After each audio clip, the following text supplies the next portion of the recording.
Assalamualaikum warahmatullahi wabarakatuh. Alhamdulillah, alhamdulillahirabbil alamin. Wassalatu wassalamu ala asyrafil anbiya'i wal mursalin wa ala alihi wa sahbihi ajmain, amma ba'du. Bersyukur kepada Allah Subhanahu wa taala dengan mengucapkan alhamdulillahi rabbil alamin. Bersalawat kepada Rasulullah sallallahu alaihi wasallam dengan lafaz doa, Allahumma shalli ala sayyidina Muhammad wa ala ali sayyidina Muhammad. Yang saya hormati pengurus mushola, kemudian bapak-bapak, ibu-ibu jamaah Arafah, insyaallah dimuliakan dan dirahmati oleh Allah Subhanahu wa taala. Adapun judul kultum kita pada malam yang berbahagia ini, malam yang ke-17, yaitu Nuzulul Quran, turunnya Al-Quran. Allah Subhanahu wa taala berfirman di dalam Al-Quran surah Al-Baqarah 185 yang berbunyi, a'udzubillahi minasyaitonirrajim, bismillahirrahmanirrahim. Syahrul Ramadanal unzila fihil Qur'an hudal linnasi wa bayyinatin minal huda wal furqan. Di dalam bulan suci Ramadan diturunkan Al-Quran. Tujuannya adalah sebagai petunjuk bagi manusia dan pembeda antara hak dan yang batil, antara yang benar dan yang salah. Jadi fungsi Al-Quran diturunkan oleh Allah Subhanahu wa taala, Bapak Ibu, adalah sebagai petunjuk bagi manusia. Kita hidup di atas dunia ini ada arah dan tujuannya, maka sebagai pedoman hidup kita, sebagai petunjuk kita adalah Al-Quran. Kemudian Bapak Ibu, kapan diturunkan Al-Quran? Di dalam tafsir Al-Wasit dijelaskan, Al-Quran itu diturunkan pada 17 Ramadan pada malam Jumat. Dan dijelaskan juga turunnya Al-Quran itu ada 3 tahapan. Tahapan pertama, Allah turunkan langsung dari Allah ke Lauhil Mahfuz sebanyak 30 juz, 114 surah, 6.666 ayat. Diturunkan Allah langsung dari Allah langsung ke Lauhil Mahfuz. Kemudian tahapan yang kedua, diturunkan lagi dari Lauhil Mahfuz ke langit pertama dunia, Baitul Izzah.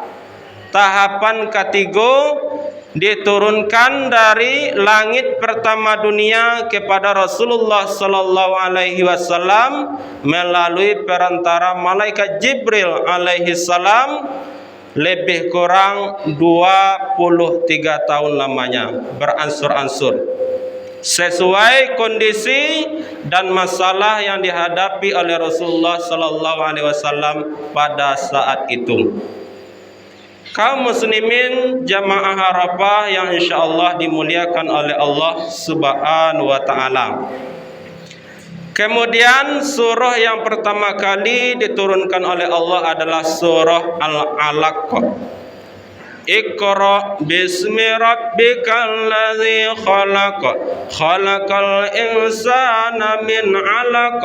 Iqra wa rabbukal akram, alladzi 'allama bil qalam, 'allamal insana ma lam ya'lam.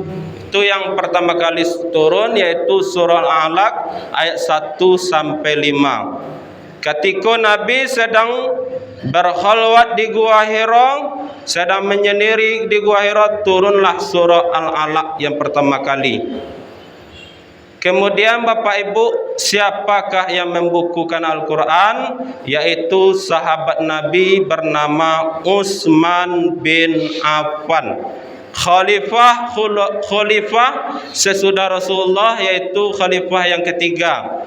Yang pertama Abu Bakar, yang kedua Umar, yang ketiga Utsman, yang keempat Ali. Yang membukukan Al-Quran ke Bapak Ibu adalah Khalifah Utsman bin Affan. Pada saat itu banyak penghafal Al-Quran itu terbunuh oleh orang-orang kafir. Maka timbullah pemikiran dari Utsman bin Affan, karena khawatirnya Utsman bin Affan kalaulah banyak terbunuh penghafal Quran itu tidak ada yang menghafal Quran untuk selanjutnya lah. Maka timbullah pemikiran Utsman bin Affan bahwa Al-Quran itu dibukukan. Maka diambillah dari pelepah-pelepah kurma, dari daun-daunan, dari setoran sahabat-sahabat penghafal Al-Quran. Maka jadilah Al-Quran pada saat sekarang ini sudah terbuku dan bisa kita baca. Apa keutamaan orang yang membaca Al-Quran itu? Paling tidak ada 3.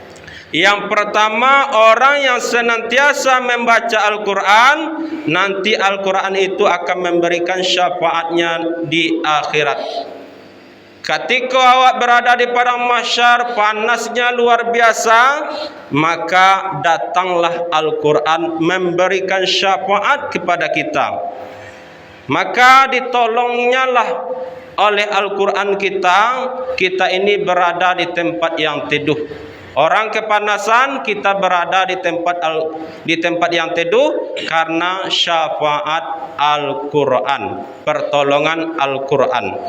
Kemudian yang kedua, orang yang membaca Al-Quran, setiap satu huruf itu kata Nabi dibalas dengan 10 pahala.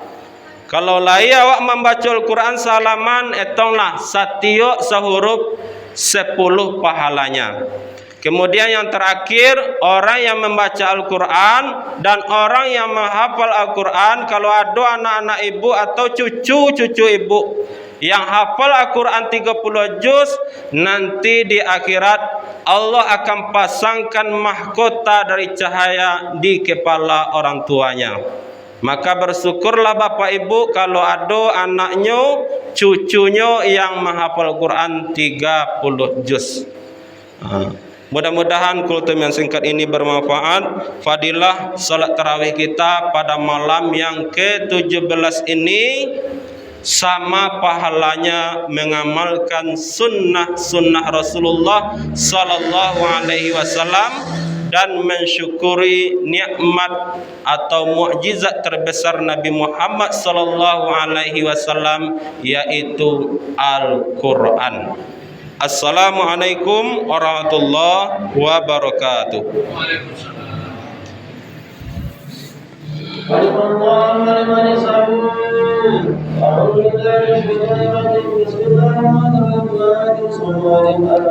Di sini aja dim. Terang sawo mau mas. Langsung.